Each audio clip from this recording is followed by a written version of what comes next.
Welcome to another episode of Shutter Swoo, a film photography journey. Master the 7 habits of highly effective architecture photographers. Shooting architecture photos involve location, time of day, lens choice, and point of view.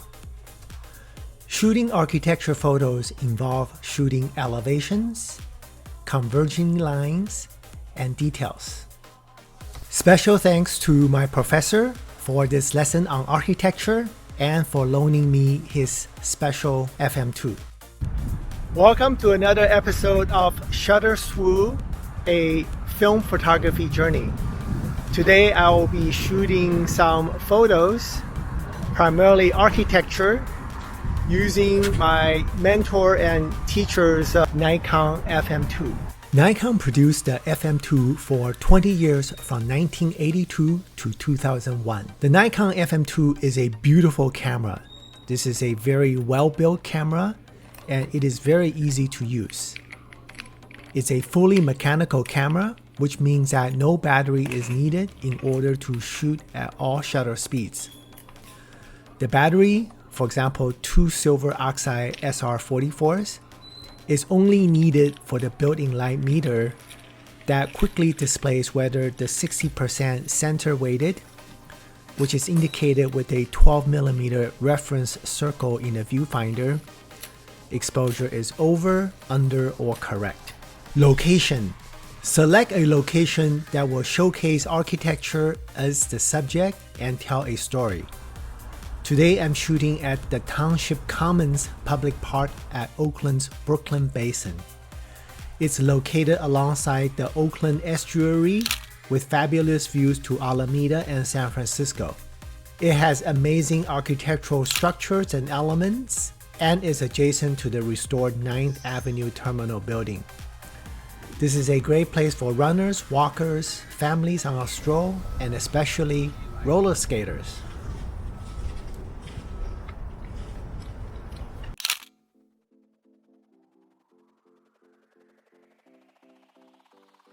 Time of day. Pick a good time of day for the right light to convey the desired story and mood. It's common to shoot outdoor photographs at the golden hours at sunrise and sunset. It's possible to shoot architecture at really any time of the day and any weather. Earlier today, there was a rainstorm in the morning. The sky was overcast when I arrived. I was very lucky because the sun actually broke through, thus allowing me to either shoot front, side, or backlit subjects. Lens choice. Choosing the right lens to include and exclude elements. Today, I got the chance to shoot with both a 28mm wide angle, 55mm normal, and a 105mm telephoto.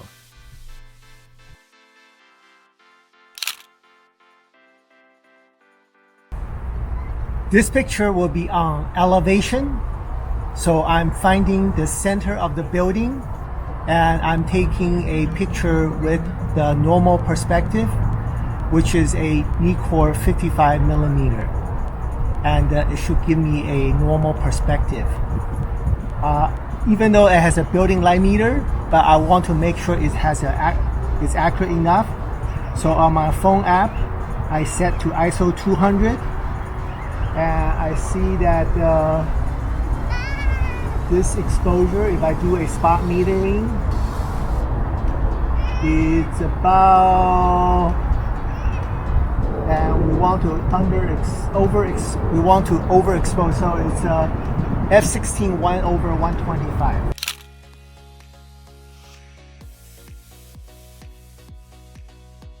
I will be using a Nikon 105mm, so which will give me about 2x magnification.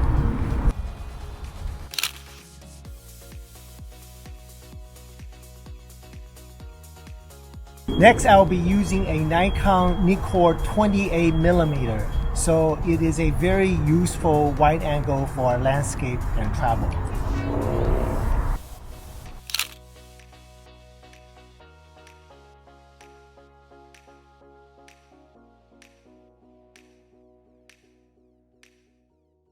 Point of view. Determine the appropriate and unique camera angle to emphasize the subject and story. One of my wife's watercolor teachers taught her that it's important to explore, excavate, and emphasize.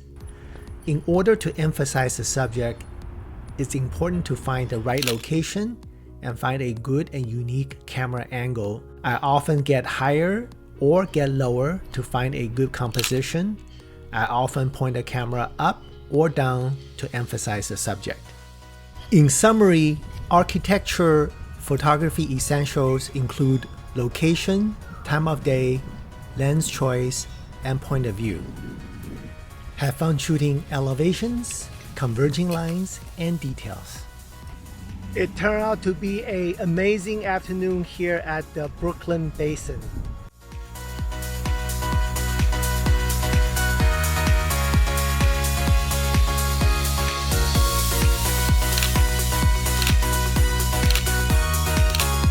Thank you for watching. Please comment and subscribe.